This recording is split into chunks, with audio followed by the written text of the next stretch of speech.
2 types గోధుమ పిండి దోశలను అయితే తయారు చేసుకుందాం. ముందుగా కారం దోశ అయితే చేసుకుందాం. ఒక బౌల్లోకి గోధుమ పిండిని తీసుకొని అందులో కట్ చేసుకున్న ఉల్లిపాయ పచ్చిమిర్చి వేసుకోవాలి.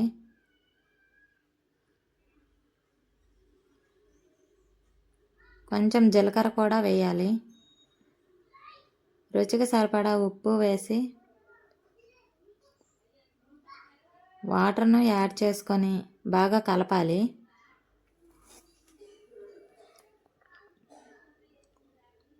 బాగా కలిపిన తర్వాత స్టవ్ ఆన్ చేసి పాన్ పెట్టి ఆయిల్ వేసుకొని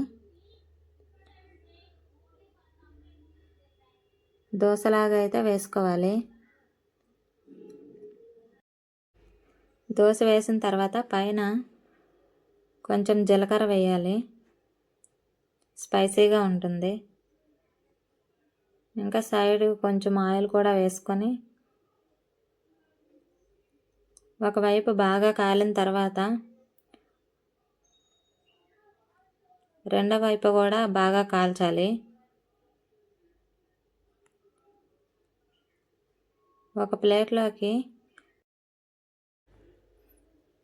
ఈ దోశను తీసుకోవాలి.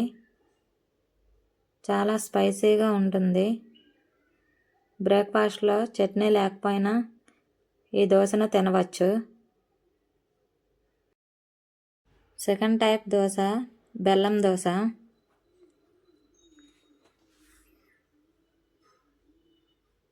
ఒక బౌల్లోకి గోధుమ పిండిని తీసుకొని అందులో కొంచెం బెల్లం తురుము కూడా వేసుకోవాలి.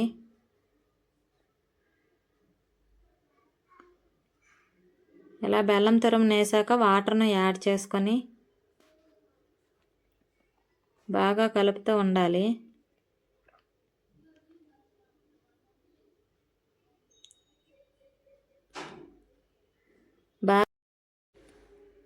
ఉండలు లేకుండా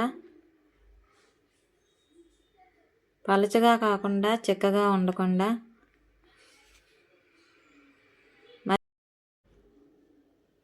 బాగా కలపాలి.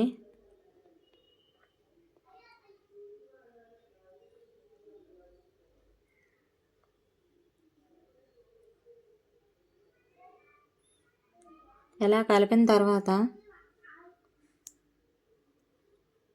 స్టవ్ ఆన్ చేసి పాన్ పెట్టి పాన్ పైన ఆయిల్ లేకపోతే నెయ్యి కూడా వేసుకోవచ్చు. నెయ్యి వేస్తే ఈ దోశను పిల్లలు ఇష్టంగా తింటారు.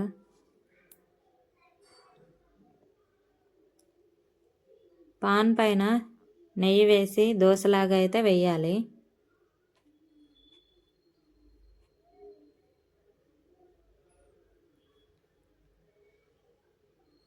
ఇలా వేసిన తర్వాత బాగా కాల్చాలి.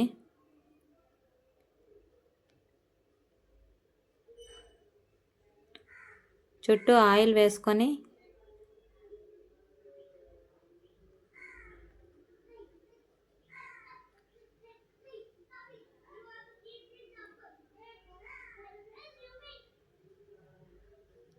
బాగా కాలాక రెండవ వైపును కూడా కాల్చాలి.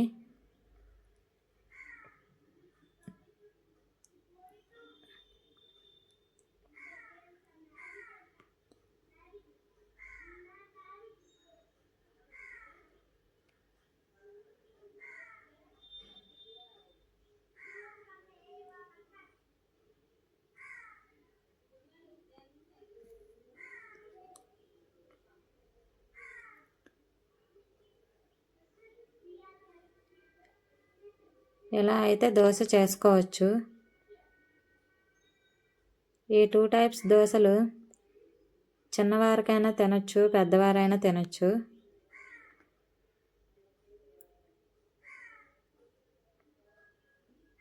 బ్రేక్ఫాస్ట్ టైంలో ఈ దోశలను ఇష్టంగా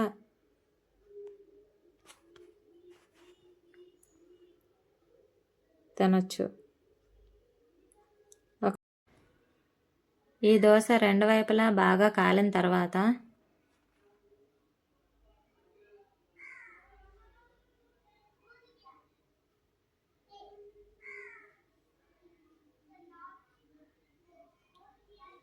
ఒక ప్లేట్లోకి తీసుకోవాలి.